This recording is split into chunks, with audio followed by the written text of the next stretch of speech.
Beleza? Muito boa tarde, bem-vindo ao programa Tardeado desse 9/8 de 2025. Já está aqui do meu lado o ilustríssimo doutor Antônio Cláudio, de novo conosco aqui, veio para apresentar o programa Tardeado nesse dia tão agradável, desse 9 de agosto de 2025. Bem-vindo mais uma vez ao programa Tardeado. Eu que agradeço o seu convite. E hoje a gente vai entrar nesse conflito mundial que é o taxação. Com você, fica à vontade. Grande tarifaço, né, do Donald Trump. Veja, o mundo ele sempre foi muito integrado economicamente, né? Todo mundo vende para todo mundo compra para todo mundo. E com a Organização Mundial do Comércio, que surgiu após a Segunda Grande Guerra, essa integração ficou mais simples. E agora vem o Donald Trump e começa a colocar tarifas altas sem análises técnicas, ou seja, na cabeça dele.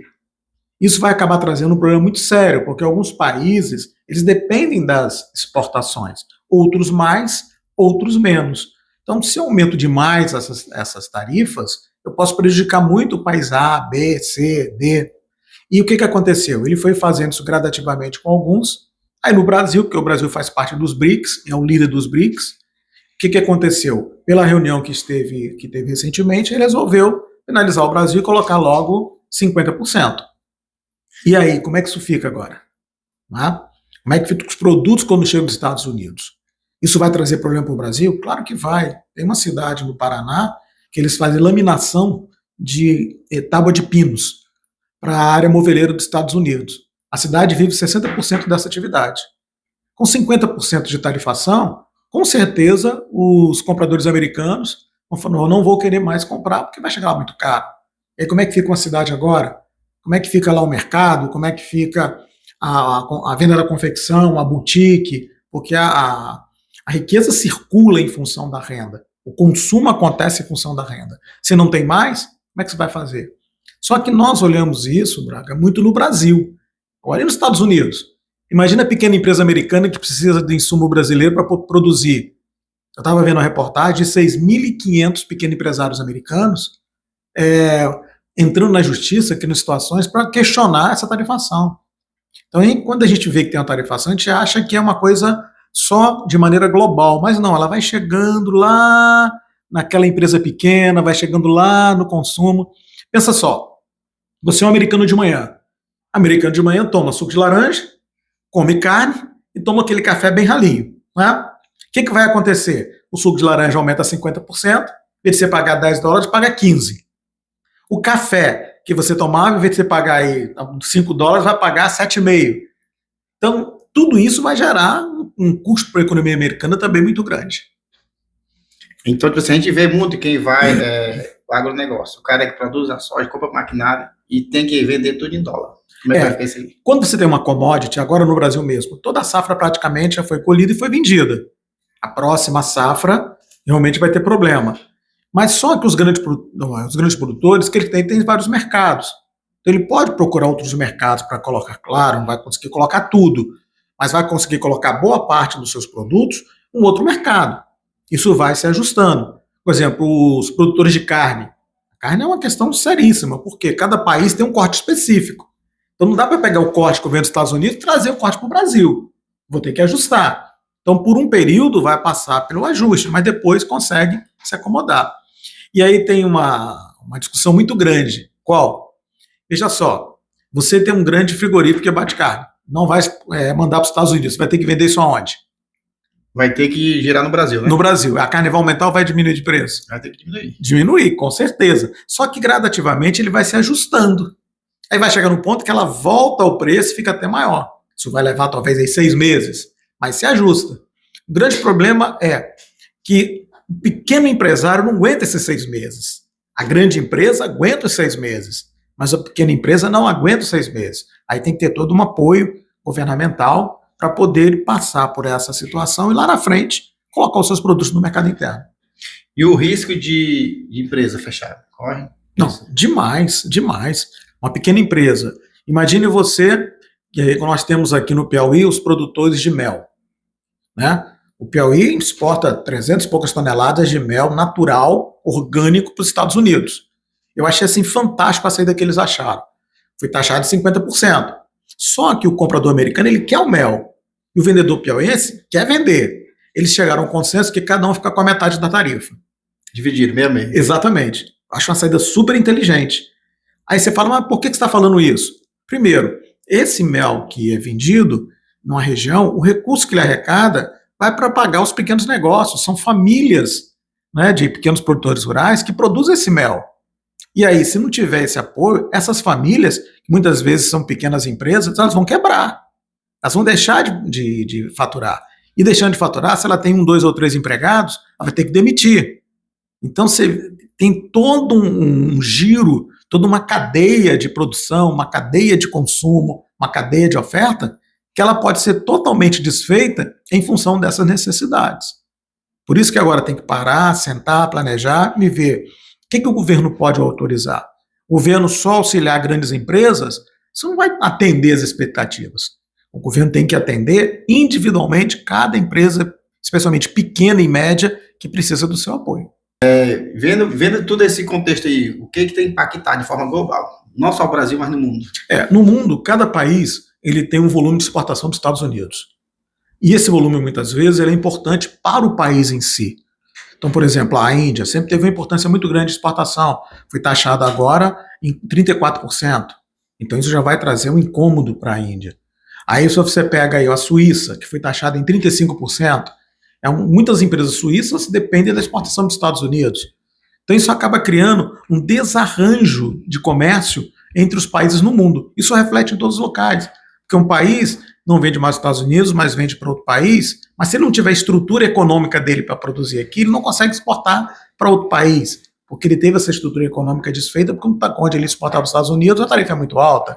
Então, essa integração que tem mundial, ela acaba sendo quebrada. Aí muita gente pergunta, olha, isso vai acontecer há muito tempo? Claro que não. Isso vai passar devagarzinho. Quem que vai ter um grande problema lá na frente? Os próprios Estados Unidos. Veja, o Brasil tem 50% de tarifa, ele importa 35% dos Estados Unidos. Se você fosse empresário e tivesse uma situação dessa, a primeira coisa que você faria é procurar um novo mercado. Você tem uma ideia, o Brasil começou a exportar café para a China. Grande parte do café brasileiro é exportado para os Estados Unidos, especialmente o café arábica, que é um café mais caro. Okay? E aí, Estados Unidos 50%, o que o pessoal do café fez? Conseguiu uma autorização chinesa para 183 empresas brasileiras exportassem café para a China. Porque o chinês começou a tomar café. Então imagina aí, uma população de 1 bilhão e 200 milhões de pessoas. Se boa parte dele tomar café, vai sobrar café para os Estados Unidos? Não. Claro que não. Então, na realidade, taxar o café lá no futuro pode ser um grande tiro no pé. Sabe? Porque na busca de novos mercados, você vai deixar os Estados Unidos por último, porque você não confia mais nele. Agora, vão deixar de vender totalmente com o mercado americano? Claro que não, pô, é uma grande potência, tem uma renda imensa, mas o consumo lá também vai ser prejudicado em função dessas próprias tarifas. Aí, no caso, é o plano B, buscar outra rota de venda e saída, né, para poder desafogar os produtos e ter saída, né? Não, com certeza. O empresário ele tem que buscar, ele não pode ficar, eu brinco muito, né? Você não pode botar todos os ovos na mesma cesta. Então, você tem que diversificar a sua produção para não ficar nas mãos do mesmo comprador. E aí sim, aí você vai começar a ter menos impacto dentro da sua venda, dentro dos seus negócios. Por quê? Você tem outras possibilidades de aumentar ou melhorar o seu faturamento. O que não acontece com a pequena empresa. Não é? Então imagina uma pequena empresa que ela faça uniformes para determinada indústria que está naquele local. Se aquela indústria tiver algum problema com exportação ou problema qualquer financeiro, essa pequena empresa que faz os uniformes, ela não vai ter mais a mesma produção que ela teria. Então isso acaba gerando uma série de situações muito delicadas. E é isso que está acontecendo com as tarifas da importação, da exportação. Está sendo discutido o que os governos têm a organizar, novas estratégias para driblar um pouco mais ou tentar apaziguar a taxação. Uma coisa que eu achei bacana, Braga, é que é o seguinte, os empresários foram buscar outras opções. Ou seja, não espera governo fazer alguma coisa. Então, volto a repetir, a iniciativa dos produtores da cooperativa de mel do Piauí, ela tem que ser extremamente valorizada. Poxa, vamos negociar meio a meio cada um, ok. Agora, os pequenos negócios que não conseguem, aí o governo tem que autorizar. Mas não fazer isso de maneira global. Eu vou ajudar o setor de confecções, setor têxtil. Não. Tem que ver empresa por empresa. O que impactou a empresa A? O que impactou a empresa B? O que impactou a empresa C? Eu não posso liberar recurso para todo mundo do mesmo jeito, sem levar em consideração as suas particularidades. E aí sim, aí melhora. Sempre me perguntam sempre, o que é importante numa situação dessa? Que a empresa tenha caixa. Por quê? Mesmo que ela não gere lucro, mas se ela tiver dinheiro todo mês para pagar funcionário e fornecedor, ela continua funcionando, concorda? Então ela precisa ter caixa. E para ter caixa, ela pode ter uma ajuda governamental para isso. Seja no empréstimo mais barato, prolongar o prazo de pagamento, seja permitido que não se pague os tributos agora, uso que se pagaria de tributo para usar esse dinheiro como capacidade de pagamento, como giro. Então você tem várias opções, várias modalidades que você pode botar em prática e fazer com que o micro e pequeno respire um pouquinho por um período. Aí o cara tem que estar sempre se reinventando, né? E a corrida futura para todo esse contexto do taxação, países que estão mais sofrendo, que foram mais atingidos. A minha expectativa, a gente tem estudado um pouco essa questão, é que, à medida que o tempo for passando e começar a refletir na economia americana, vai voltar novamente um ajuste de taxas em vários países. Aquele produto que é mais essencial, ele vai ter uma taxa baixa. O grande exemplo foi o suco de laranja no Brasil. Né? Quem que fez? Manter a taxa mais baixa. Então isso refletir diretamente no café da manhã do americano. Então essas situações elas vão se ajustando gradativamente. E aí não vai voltar ao que era, com certeza, mas ele vai voltar a ter uma média de taxas mais baratas do que tem hoje. Porque você taxar um país em 50%, isso é um absurdo. Imagina um produto que sai daqui a R$10, chega lá para vender a 15. Então é difícil para quem compra, é difícil para quem vende. Então isso acaba gerando sérios problemas em termos de integração e distribuição daquele produto. Grandes empresas que as suas atividades sempre são na internet, exemplo da Amazon, Shopee, Mercado Livre, dentre outros. Como é que elas vão sobreviver? E elas vêm tudo lá dos Estados Unidos para cá. Todo mundo pergunta isso, né? Na realidade é o seguinte, nós temos 3 grandes empresas americanas, né? 4 com a do Elon Musk. Você tem a Amazon, você tem a Google, você tem a Meta, ok? E você tem a do Elon Musk. O que acontece? Essas empresas dominam o mundo. Quem hoje consegue viver sem o WhatsApp? Quem hoje consegue viver sem Instagram? Quem hoje consegue viver sem comprar na Amazon? Não é? Então, são empresas que têm muito peso no mundo. Agora, olha o paralelo que legal. Na China, não tem o WhatsApp. Eles têm o WhatsApp da própria China. Então, não é a Meta que entrou na China. A China tem o seu próprio software. A China não tem o seu Instagram. Por quê? Ela tem o seu próprio Instagram, ela não usa o da Meta. A Amazon não entra lá. Aí olha que interessante. Só que a Shopee entra aqui. O Alibaba entra aqui. Né? O TikTok, né? TikTok, né? Ele entra aqui, ele é chinês. Tanto entra aqui quanto nos Estados Unidos. O que eu quero comparar? Apesar de nós temos imensas empresas, a China também tem. Então o que pode acontecer? Pode começar a ter uma concorrência muito grande e com a empresa que vai estar na frente. Nós vimos agora, os Estados Unidos tem o ChatGPT. A China lançou a inteligência artificial muito mais ágil, muito mais simples, muito mais tranquila, muito mais barata que o ChatGPT. Então essa briga de tecnologia de tamanho de empresas de China e Estados Unidos, o que pode acontecer? No mercado capitalista, nós vamos aonde é mais barato. E aí vai ter que ver quem tem mais competência. Então hoje, eu tenho certeza que a Shopee vende mais que a Amazon. Eu, por exemplo, compro mais na Shopee hoje do que na Amazon. Eu ainda sou fã do Mercado Livre. Não, aí também tem o Mercado Livre. O Mercado Livre é brasileiro, né? O Mercado Livre é brasileiro e está crescendo também. Essas empresas de internet vão crescer muito. Mas nessas comparações de americano e chinês, não tem nem o que pensar. De que forma, vamos entrar agora no fiscal. As grandes compras, como é comparado os serviços públicos, os orçamentos fiscais governamentais, voltados para o lado do governo. Como é que ele vai administrar essa parte aí? Veja, você vendendo menos, o governo arrecada menos. Então o governo vai ter que ter um pouco mais as suas despesas mais controladas. E ao mesmo tempo o seguinte, apesar dele arrecadar menos em função da menor venda das grandes corporações, ele vai precisar ajudar ainda quem precisa. Então vai ter que ter um equilíbrio de contas públicas muito maior do que tinha no passado. Tanto é que o próprio ministro já falou que está buscando uma maneira de fazer esse auxílio sem impactar tanto as contas públicas. Então tem que se buscar outras situações, outras oportunidades, outros caminhos para que isso não impacte tanto a conta pública brasileira, que nós já temos aí 76% do PIB comprometidos com a despesa pública, que é muito alto, sobra muito pouco dinheiro para investimento. Então, isso precisa ser rigorosamente equilibrado. O início do surgimento dessa pressão internacional para vencer a taxa, a raiz do problema. A raiz é que o Trump, quando fez a campanha dele como presidente, ele fez uma campanha baseada num slogan do Reagan, né, que foi um presidente também republicano, que é o seguinte: os Estados Unidos para os americanos. E aí ele fechou todas as possibilidades de outros países ou de outras nações influenciar os Estados Unidos. Então ele quer que os Estados Unidos tenham as mesmas regras que tinha no passado. Tanto é que ele está brigando com os imigrantes, tanto é que ele está brigando com o público LGBT, porque ele quer trazer o tradicionalismo americano de volta. Só que a sociedade muda, sabe? Os políticos têm que entenderem, como os empresários, que o que hoje nós estamos conversando, eu e você aqui, amanhã eu posso estar conversando com você lá da minha casa, não é? Por exemplo, eu jamais pensaria que a minha geração desse aula via internet.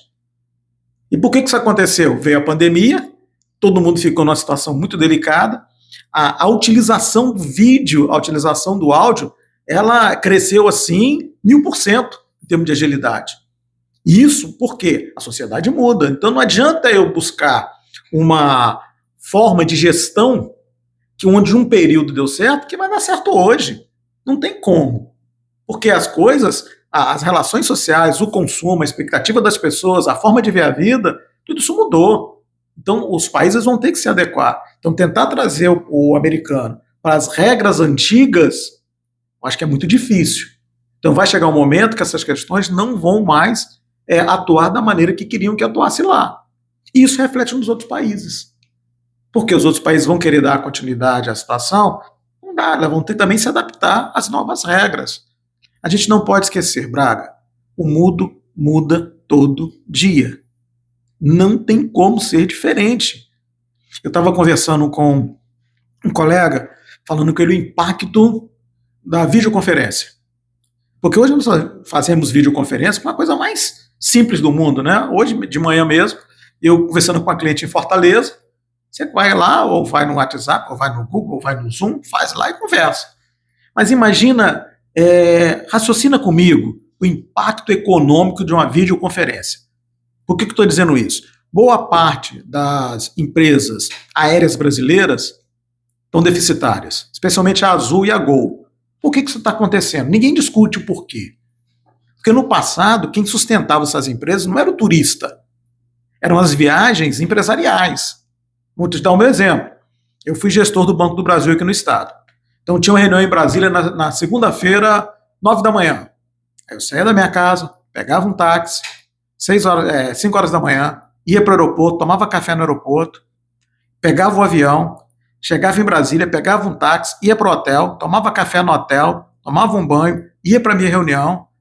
Na hora do almoço, saía da reunião, ia almoçar, voltava, ficava na reunião até 4, 5 horas, saía, ia tomar uma cerveja, que ninguém é de ferro, né?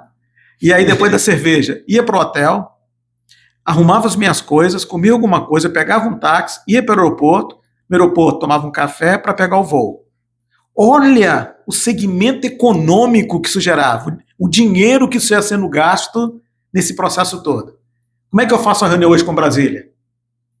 Para videoconferência e vou conversar. Bem mais prático, né? Então, todo aquele roteiro econômico que tinha de gasto, de consumo, deixou de existir. Deixou de existir. E olha o impacto disso na companhia aérea. Quantos executivos hoje não viajam mais e fazem suas reuniões todas por videoconferência? Por que eu estou falando isso para você? Porque algumas coisas vão mudando e a gente não vai percebendo economicamente. E aí, quando você olha, mudou. Ou você se adapta, ou você está fora. Não tem meio termo. Hoje eu faço uma audiência judicial por videoconferência. Eu não preciso mais sair para lá, ir lá no juiz para discutir alguma coisa com ele. Eu agora tive uma ação em São Paulo, eu conversei com o juiz lá, sem problema algum. Então veja como o mundo começa a se ajustar. Por que eu estou indo tão, de repente, até falar, está saindo do assunto? Não. Eu quero mostrar que não adianta você criar regras baseadas no passado, que a sociedade mudou, a expectativa mudou, os negócios mudaram, as tecnologias mudaram. Então, quando você faz isso, a tendência é você ter um problema muito sério, você vai se isolar, e não dá mais para se isolar. Hoje o mundo é uma coisa só. Hoje o mundo vive de uma maneira única. Nós estamos conversando aqui, mas o equipamento pode ter vindo da China, do Japão, dos Estados Unidos. Então, isso faz com que a economia esteja toda integrada. Então, quando se cria um tarifaço desse, no primeiro momento você desequilibra para todos os lados, mas gradativamente ele vai se ajustando. E empresa, quais são os desafios de empresa que depende 100% desse comércio eletrônico? Entre os países, tipo assim, com essa taxação, com esse aumento, qual o impacto está trazendo isso aí? O que ela tem que fazer é se ajustar. Em vez de vender mais para os Estados Unidos, buscar outros mercados. Mas ela vai conseguir fazer de imediato? Não. Mas o gestor, ele não pode baixar a cabeça. Quando você é empresário, todo dia você mata um leão. Não é? Porque todo dia é um negócio diferente.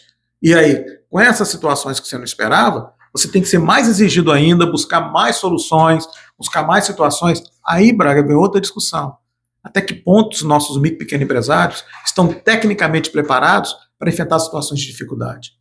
Não é? Para enfrentar situações aleatórias que não eram previstas. Isso tudo está dentro de uma regra que você tem que trabalhar. Então, nessa situação, essa integração com outros mundos, outros mercados, outras situações, ela é fundamental. Então, tem que buscar essas opções. Volto a repetir, eu ainda quero parabenizar o presidente da cooperativa de Picos pela sacada que eles tiveram de negociação. Eu sempre vou falar nessa situação de Picos. A estratégia foi fantástica. Tipo assim, concentração de riqueza e ético, impacto dessa política de taxação. Onde concentrava mais, que deixou de arrecadar. Como é que está sendo isso? Veja, os países que têm produtos específicos, eles não vão ter tanta facilidade para colocar esses produtos nos mercados. Por exemplo, o Vietnã é um grande produtor de café. Ele teve uma quebra de safra. Quando voltar, ele era o mercado americano. E aí, se tem a taxação, como ele teve uma quebra de safra por problemas climáticos, até ele conseguir voltar, ele vai ter dificuldade. E a dificuldade agora aumentou, porque quando ele conseguir colocar o produto no mercado americano, vai estar taxado mais ainda. Então isso complica essa situação. Então países que têm produtos específicos, até voltar a uma situação de normalidade, ele vai ser penalizado.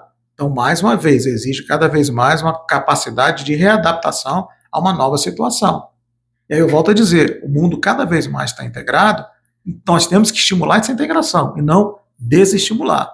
E estimular essa integração é cada país ir vendendo para o outro, dentro das suas expectativas, dentro das suas necessidades e com tributação que atenda todos os lados. Eu vi uma expressão do Trump que eu achei interessante. Ele falou, olha, desde o início de agosto tem muito dinheiro entrando nos Estados Unidos em função da taxação. Sim, mas vai chegar um ponto que isso vai deixar de entrar. A crise de 29 aconteceu muito em função também de taxação. O presidente da época taxou muito a entrada de produtos dos Estados Unidos. O que aconteceu? No primeiro momento, as ações das grandes empresas subiram. Ótimo, bacana. Só que os produtos ficaram mais caros, e aí as pessoas compraram menos, o consumo reduziu, as empresas venderam menos, as ações caíram, as empresas quebraram. Então, isso tem que ser muito bem avaliado, muito bem estudado. Desigualdade social, com tudo isso. Assim, uns vai sair ganhando e outros vai ter uma queda. Drasticamente, como é que é isso? Não, isso não tem nem o que discutir. Imagina a pessoa, eu estava vendo a reportagem de uma cidade de Minas, que o cara faz ferrogusa. Ferrogusa, quando você pega minério de ferro, transforma ele numa bola para mandar para eles produzirem aço em outro lugar. Essa empresa, ela funciona 100% para produzir para o mercado americano. E ela deu férias coletivas, ela tem 400 empregados. Aí o empregado foi entrevistado. Ele falou, não, eu estou preocupado porque eu não sei se eu volto empregado. Aí você vê o impacto social que tem uma iniciativa dessa. Então eu penso, lá nos Estados Unidos que eu vou colocar 50%, eu acabo não enxergando o reflexo que isso traz, tanto na economia local, quanto nas economias que têm essa integração. Eu brinco muito que falo que economia, os reflexos da economia, Braga, é como você vai no lago e joga uma pedra. Quando você joga uma pedra no lago, a pedra afunda, mas as ondas vão só aumentando, que são os reflexos da pedra caindo no lago. A economia é a mesma coisa. Qualquer iniciativa que você tenha no lugar, aquilo vai gerando reflexos, e esses reflexos precisam ser ajustados. E o reflexo mora é aonde hoje? No consumo. O consumo vem da renda. Se eu não tenho renda, se isso prejudicou o relacionamento de renda e a melhoria da qualidade de vida das pessoas, todo o restante da economia para voltar, ela não acontece. Então isso gera menos consumo, gerando menos consumo, gera mais desemprego, ele entra num círculo negativo que prejudica a população como um todo. E aí essa diferença social ela só aumenta, ela não reduz. E hoje, com o mundo que nós temos que ter uma conscientização. Economia é importante? Sim, mas as pessoas são mais importantes. Nós não podemos dar mais valor à economia do que nós damos às pessoas. Então a economia tem que produzir, tem que gerar renda, melhorar o consumo, mas as pessoas devem ser valorizadas porque elas que fazem o consumo. Sem isso, a economia não gira. Então, essa alta tributação ela vai causar um estrago gigantesco, não só no Brasil, mas via mundial, né? Não, com certeza. Nesse primeiro momento, o impacto é imenso. Aí eu vi a presidente da Suíça falando, ela está desesperada, ela não sabe como é que vai fazer. Porque tudo que eles fazem é um país pequeno, tudo que eles fazem eles exportam, é o maior comprador dos Estados Unidos. E aí, como é que vai fazer isso agora? Tem que achar um outro caminho, mas até achar um outro caminho leva tempo. Então, levar esse tempo, tem que segurar, né? Essa reportagem da China, 180 empresas brasileiras aprovadas em exportar para a China. Ótimo. Só que quanto tempo ela vai levar entre essa autorização e o produto chegar na China? Só de trânsito no mar são 60 dias, são 2 meses. Até ela começar a vender e ter a regularidade de venda para a China, isso vai levar 6 meses. Então, até que ponto ela aguenta isso durante 6 meses? Então, tudo isso tem que ser muito bem visto. Por isso que essas taxações elas não podem ser feitas de supetão, elas não podem ser feitas de última hora. Elas têm que ser estudadas entre os vários países, chegarem a um consenso, verificar as consequências que vai ter para ambos os países antes de ser colocadas em prática. Eu chegar para você e falar, olha, cara, você quer que eu dê entrevista para você? Quero. Então você tem que pagar para mim $1 milhão para te dar entrevista. Ah, mas você é um cara que só você conhece o assunto. Bem, se eu conheço o assunto, então o problema é seu. Ou você me paga, eu não dou entrevista. Pô, espera aí, não é assim, sabe? As coisas têm que ser conversadas, o que pode, o que não pode, quais são os limites, o que tem que ser feito. Não pode uma visão unicamente unilateral impor situações que eu não me preocupo com as consequências que a situação pode gerar. Então isso tem que ser revisto. Por tudo isso, em tempo de crise, a gente está caminhando para uma terceira guerra, de poder, de quem manda mais, quem pode mais, fica à vontade. Eu li um artigo, eu sou da década de 60, né? Diz que aquelas pessoas da década de 60 foram as mais felizes no Brasil, porque não tinha celular, a televisão estava começando a entrar, então a gente brincava na terra, jogava bola, brincava de pique, que essa geração nova hoje não sabe nem o que é isso, entendeu? E aí o que aconteceu? Eu sempre achei que a minha geração não ia ver guerra, porque estava saindo da Segunda Grande Guerra Mundial. Eu não tenho essa certeza. Eu espero que a gente não tenha uma terceira guerra mundial, porque com as armas que nós temos hoje, vai ser muito complicado. A guerra da Ucrânia, ela tem como é que chama? Esse aqui filme que faz todo um drone, né? Sim, sim. Ela tem um drone de papelão para poder fazer, jogar as bombas, essa coisa toda, porque o papelão ele não pega no radar.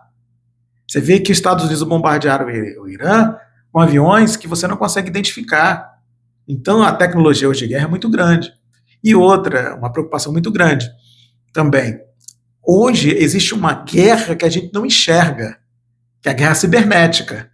Não se iluda não, o que tem de especialista nessa área, hacker e tal, fazendo guerra entre os países é muito grande. Então, eu espero que a minha geração não veja essa terceira guerra mundial, até porque tem muitos interesses envolvidos nesse negócio, interesses econômicos. Se pensa mais hoje na economia do que nas pessoas, né? Então, por exemplo, hoje tem investimento chinês em tudo quanto é lugar. Se houver uma guerra, que a China permitir a guerra, ela deixa de ganhar dinheiro como um todo, porque eu tenho investimento chinês. Aqui mesmo, carros chineses entraram aqui e estão vendendo muito. Se tiver uma guerra, interromper o tráfego da China para cá, as empresas lá perdem dinheiro. E aqui nós perdemos os carros. Então, tudo isso tem que ser muito bem trabalhado. Então, eu particularmente acredito que, de maneira física, que a gente conhece guerra, ela não vai acontecer. Ela pode acontecer num ambiente mais reservado, um ambiente cibernético ou muito localizada. Sabe, eu ataco fulano. Eu achei interessante aquele ataque do Irã. Os Estados Unidos ligou para o Irã e falou, eu vou bombardear tal lugar, não deixa ninguém lá. E aí, veja, você tem que avisar antes que vai jogar uma bomba em determinado lugar. Olha só que guerra muito louca, né? Por quê? Porque o estrago hoje é muito grande. Então, tipo assim, vamos tentar pensar positivamente e que venha a paz, né? Não, Antes que a paz reine mundial, que tudo isso possa passar, que seja passageiro, né? não, acredito que a gente tem que buscar fazer com que essas coisas não aconteçam. Eu, por exemplo, não entendo guerra. Aí fica lá a Ucrânia e a Rússia guerreando. Pô, não podia ter uma parceria entre os dois e produzir uma coisa boa? Né? Quantas pessoas morrem sem necessidade numa situação dessa? Então é importante que a gente não deixe chegar a uma situação de guerra. Ah, eu vou lançar uma bomba atômica aqui, eu vou lançar outra bomba atômica aqui, todo mundo perde. Então imagina você ter uma situação que ninguém ganha. É uma situação muito esdrúxula, né? Então isso tem que ter um equilíbrio entre esses estadistas muito grande para não deixar esse tipo de coisa acontecer. Pô, o presidente americano fala que quer colocar os submarinos nucleares próximo à Rússia, preparados para qualquer coisa, isso é uma provocação. Aí o outro lado, não, eu vou preparar as minhas armas aqui porque qualquer coisa eu disparo as minhas armas também. Então todo mundo perde. Então, respondendo objetivamente à sua pergunta, eu espero que a minha geração não veja mais nenhuma guerra. Que o mundo seja mais pacífico, né? Que possamos junto pregar paz e que nossas futuras gerações, os jovens que estão entrando no mercado hoje, possa ser propício para ter um bom emprego e seguir à frente, que venha formar novas famílias de forma mais integrada, mais serena, né? Eu como professor, eu estimulo muito os meus alunos, tá? Por quê? Eu vejo que a juventude hoje está muito ligada em tecnologia. Ah, mas isso vai mudar? Claro que não. É mercado, poxa. Na minha época, se tivesse tecnologia, seria assim também? Teria. Nós saímos da minha época do rádio para televisão. Aí você, poxa, a família se reunia no final da tarde para ouvir as notícias do rádio. Agora eu chego da escola e fico a tarde inteira vendo a televisão. Mudou radicalmente. O que mudou agora? O celular. Né? Em vez da juventude ver o celular, ver a televisão, vai ver o celular. Eu tenho certeza que tanto a minha família quanto a sua se reuniam na sala para ver novela. Hoje a pessoa vê as séries pelo celular. Eu, por exemplo, adoro Jornal Nacional. Eu não sento mais na sala da minha casa para Jornal Nacional. Eu pego meu celular, coloco lá, onde eu estiver, e vou ver Jornal Nacional. Então, essas mudanças tecnológicas, isso vai ajustando a sociedade de outra maneira. Então, o jovem ele tem que entender que as profissões vão mudar, a forma de agir vai mudar, a forma de ser profissional vai mudar. E muitas vezes as escolas, especialmente as universidades e faculdades, elas não têm essa velocidade toda que precisa. Mas o jovem tem que internalizar que ele tem que buscar essa velocidade, senão ele vai ficar para trás. E outra, o jovem tem que aprender a ler.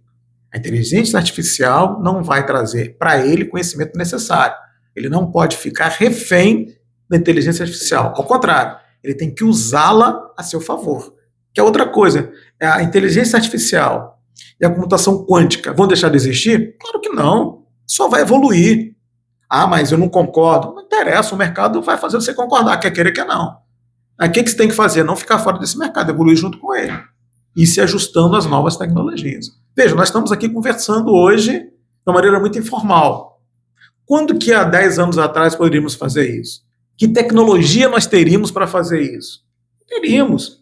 Ou a gente se adapta, né? Você é muito mais novo do que eu, então ou a minha geração, que é a geração prateada, ela se adapta e dá continuidade à sua vida, ou nós vamos ficar cada vez mais para trás. Você tem ideia? Eu tenho 62 anos, né? Eu tenho 12 certificados acadêmicos. A minha esposa agora resolveu fazer psicologia. Aí minha filha, não, pai, faz com ela. Aí eu, com essa idade de 62 anos, estou começando um curso universitário do zero. Cheio de menino na minha sala, de 18 e 20 anos. Então eu sou o vovô da turma. Agora, eu vou me comportar com o vovô de forma alguma. Eu me comporto como um aluno de graduação que está no primeiro e segundo período e que eu tenho que me articular conforme a juventude articula. Eu não posso chegar lá e querer trabalhar com um comportamento, que eu sou um velhinho, que todo mundo tem que me ajudar, nada disso. Por quê? Porque a nossa expectativa de vida hoje, ela aumentou muito. No passado, eu vi uma pessoa, eu entrei no Banco do Brasil com 15 anos, com o objetivo de me aposentar aos 45, 30 anos de banco. Poxa, hoje eu tenho 60 e eu não vejo diferença nenhuma. Eu trabalho do mesmo jeito, corro do mesmo jeito, faço as coisas do mesmo jeito. Então, essa longevidade agregada com a tecnologia, com essa nova geração, que tem essa ânsia por informação, isso vai gerar uma coisa muito boa lá na frente. Agora, o jovem tem que se conscientizar que ele tem responsabilidade e que ele precisa não só ficar refém da tecnologia. A tecnologia tem que trabalhar para ele. Aí sim, nós vamos ter um mundo muito melhor. Para a gente finalizar aqui nossa discussão de hoje, é o tarifão, taxação, que se chama de Tarifaço. tarifaço, que é o mais cotado. O que poderia ter sido evitado e para causar esse caos mundial, tudo isso? O que poderia ser... Não tem nem começado. Poderia ter sido evitado, ter sido conversa dos bastidores, sendo impartidário e imparcial com ambos os países. Eu acho muito difícil. Porque hoje o presidente americano, ele tem até uma expressão que diz assim, a gente não sabe o que vai acontecer amanhã. Ele é muito impulsivo, né? Impulsividade não gera coisas boas. Por quê? Você não tem a participação de outras pessoas. Tomar decisões isoladas, muitas vezes você não consegue saber as consequências. Então, é um momento muito delicado na convivência mundial. Porque hoje eu posso ter uma decisão, amanhã eu posso ter outra decisão, sem ter nenhuma análise nem discussão prévia quanto a isso. Então, a grande situação que a sua pergunta fez é, como é que eu resolvo isso? Eu resolvo que se o presidente americano ele parasse, pensasse e fosse orientado de uma maneira mais equilibrada. E não está sendo. Então isso precisa ser alterado. Vai ser alterado? Claro que não. Nós vamos ter que aprender a conviver com isso enquanto Donald Trump for presidente dos Estados Unidos. Quando ele não for mais presidente, aí sim, aí tudo vai voltar ao normal? Não. Não vamos ter essa ilusão. Mas vai dar para conversar mais? Vai.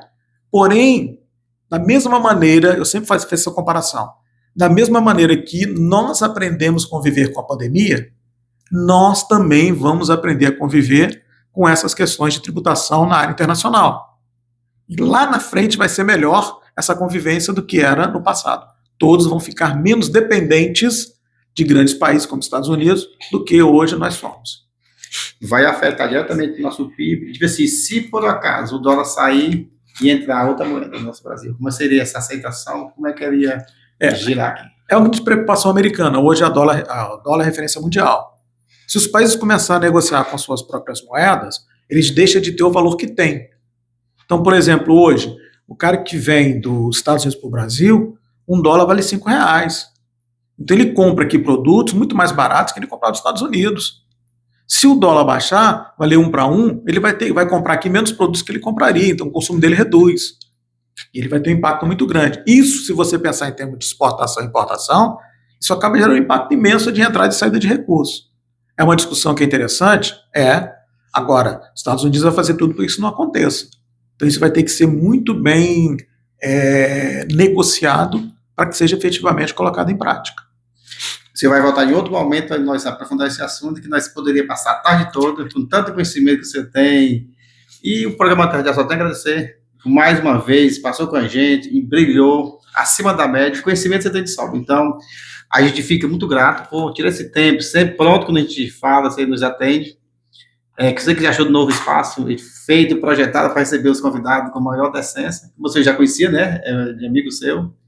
Espero que o nosso público Tardia possa receber esse conteúdo com muita procedência, com muita decência, que a gente sempre atende, essa pauta vem para a gente. Primeira mão, pensei, quem poderia? Dr. Antônio Cláudio. Então, acima da média, discussão com muita presteza, conhecimento. A gente está acompanhando e vendo. Muitíssimo obrigado. Traga a lembrancinha do... Eu te agradeço, só deixar aqui, eu te agradeço aí que está nos assistindo, e estaremos à sua disposição. E a sua nova casa aqui é muito bonita. Continue investindo nela. Feito, pensado, se vir aqui 10 vezes, vai levar 10 canecas para fazer coleção. Eu agradeço. Muitíssimo obrigado. Esse foi nosso segundo momento, Tarifaço, né? Tarifaço. Então, conhecendo um pouco, desvendando o mistério dentro da economia e o que o mundo está querendo saber. Então, foi muito bem representado por ele, Dr. Antônio Cláudio. Vocês vão logo assistir em breve no YouTube. É isso aí.